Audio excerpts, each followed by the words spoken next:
My name is Peter Lauterborn, and I have been to some spectacular community meetings.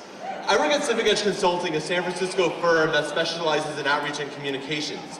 And on a good day, this is all about connecting people and the government and the issues in front of them. On a bad day, you get something else entirely. Vocal, angry crowds upset about a bus stop, or construction, or parking. Negative community meetings have been such a part of my life that I couldn't get through the first season of Parks and Recreation for 5 years after it came out. But why is this so hard? Why is this so difficult? Well, there's a few reasons. One, street space is finite. My victory might feel like your loss. And two, the concepts are pretty esoteric and hard to understand.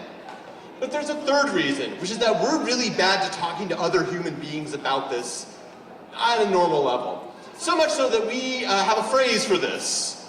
Words nobody wants to read in a font that nobody wants to see.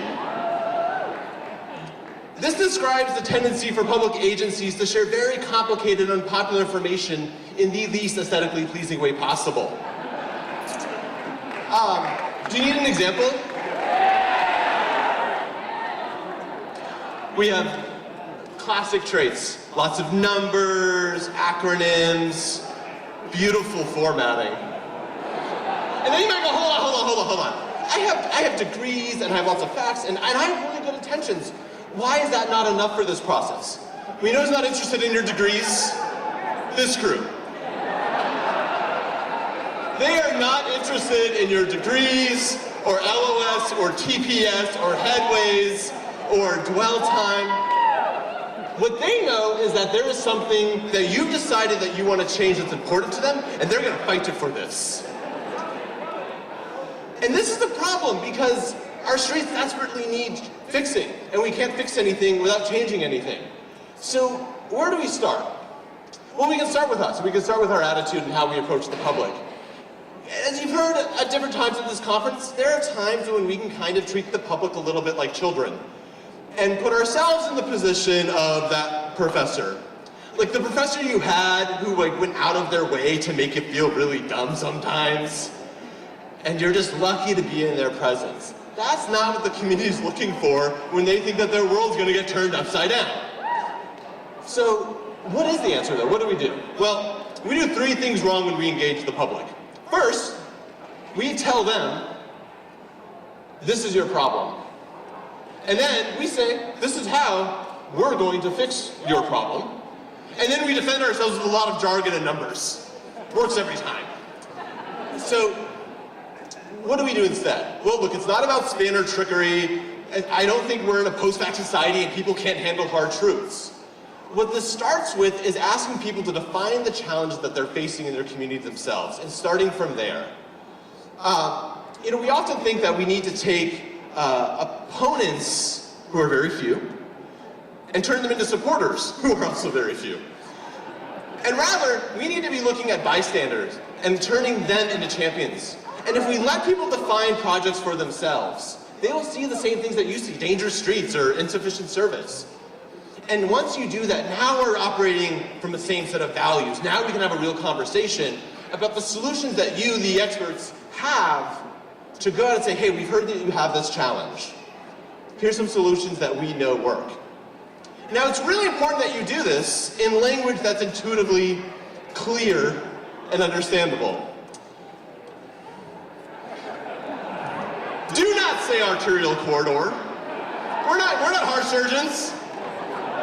Just say it's a busy street. And for the love of God, never ever utter bus bulb again. Bus bulb sounds like a disease. Just say you're expanding the sidewalk. Also, don't do this. Nobody wants to see your Etch-a-Sketch fever dreams. This doesn't tell me as a resident that you understand my community, what's at stake, how I live my life, much less that anything you're recommending is going to have any real or beneficial impact. Instead, show something from my perspective that shows me my own neighborhood back to me in a way, and in a way that gives me confidence that the changes that you're suggesting are going to complement my community, complement my daily life, not turn it upside down. Now, when you get to articulating your final recommendations, be literal. Don't just shove your recommendations at people who totally forgot what you were doing 4 years ago. Go back and tell them, we heard you. You said that these were problems, and these are the solutions that we came up together. And if you can do a survey of transit riders, or merchants, or residents beforehand, you'll have that information to back you up throughout the entire process.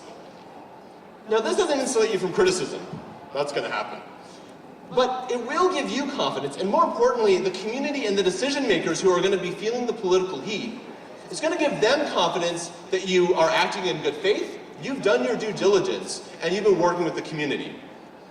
Now, doing all this may not be intuitive, and it's okay to ask for help. You can ask the Vision Zero hero. They're always willing to chip in. You can talk to a professional, but even short of that, you can talk to friends and family. Turn them into a focus group and just say, hey, do these ideas resonate with you? Does this messaging make sense to you? And look, I understand that doing more outreach in a lengthy process is not ideal. It's not what you want to do. You want to get your projects done. But we have to remember that a lot of our work today is undoing the mistakes made in the mid-20th century.